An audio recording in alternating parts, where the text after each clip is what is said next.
So this is going to be a two-part video, I guess, now, because the other one turned off on me. So where we left off was where I was going to start adding the water. So here's my water. About that much water. And that was 6 cups of water. So we're going to let this boil till it starts, till you bring it back up to boil. Okay? And again, see all these things right here?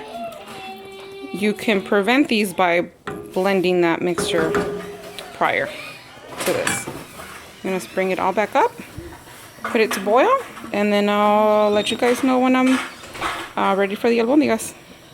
Actually, you know what? At this point, we can go ahead and add our carrots. Our carrots and potatoes, because that is what takes the longest to cook.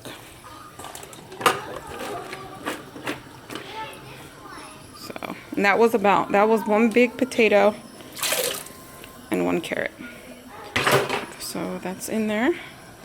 Give it a little bit of a mix. And that's it. So we're gonna let this boil. Now it needs to come up to a really hard boil, kind of like that. And that's the pork for the tamales that I'm making tomorrow. So that's something else. So I'll come back to you guys when this is ready, boiling really hard. Okay, so here are the meatballs. You just roll them in your hand, make them whatever size you want. These are about the size of 1 palm. Or you can make them smaller. I made like a few small ones for my girls. And then I covered up the soup. I went ahead and added some mint sprigs in there, just because that's kind of like the iconic taste of albondigas is the mint and the cumin.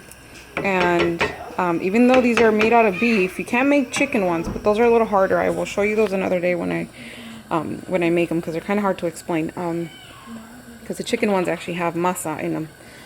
But like I said, even though these are made out of beef, you do use the nor, and this is the chicken one. So it's just, I don't know, it gives it a good flavor to your broth. So I'm gonna let that cook. Another thing that I just thought about is you can actually go in here and once everything is boiled through and cooked, go in here and take these out if you don't want it in your soup. But if you don't care, then that's fine.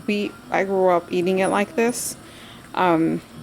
Just recently my mom started blending it for my girls, because Megan and Madison don't like to see the onion, or they claim they don't like onion, even though there's onion in almost everything they eat.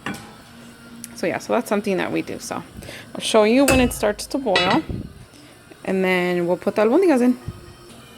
Also, one more thing, if you want your soup to look pretty and like that, before it starts to boil, it starts to kind of create little tiny bubbles, like a little film. Go ahead and scrape it off, like just right above it, and just discard. This is one of my pet peeves whenever I go to a restaurant and I get a soup and it's got all the fat on the top. It's really gross. So go ahead and just skim the top of it. Right now there's no fat in here, but you will get fat once the meatballs are in. You'll get like a little layer of fat on the top. My mom would always say, you're only good chefs take the time to take that out. So now it's starting to boil, which we want, but this is not that strong of a boil yet. And at this point, the mint has already served its purpose, so that can get taken out wherever you find it. Because if you have a bit of picky eaters like I do, they don't like this stuff. Okay, our soup is boiling, and now we're gonna dump in our meatballs carefully. Don't be afraid of it. Don't like plop it from high up because then it'll splatter. You'll burn yourself. Kind of gauge it where you haven't put some so you don't, what do you call it? Cramp them. Make sure that they're not on top of each other.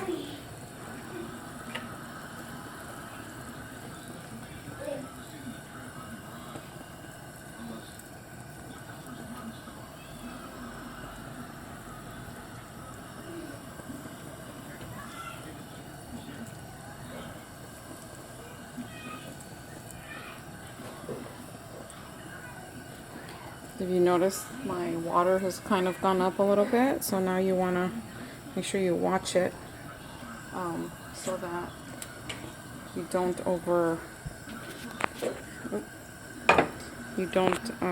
overflow your pot. So now in here, carefully, I'm gonna go in here and just gently stir just a little bit to kind of make them settle.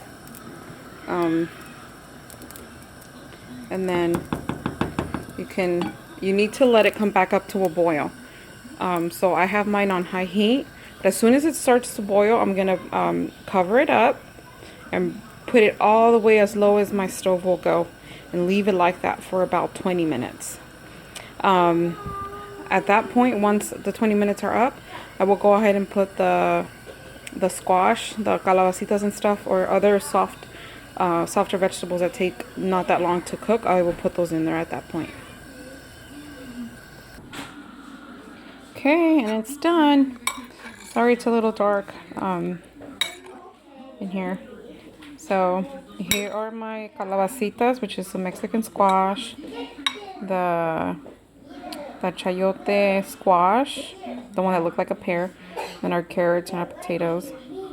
Those are really soft. So now, if you can see, try to get this one. The rice is cooked all the way. I can't focus. It's cooked all the way. And that's it. The way we eat it is with squeeze of lime. And that's it. So hope you enjoy. See you next time.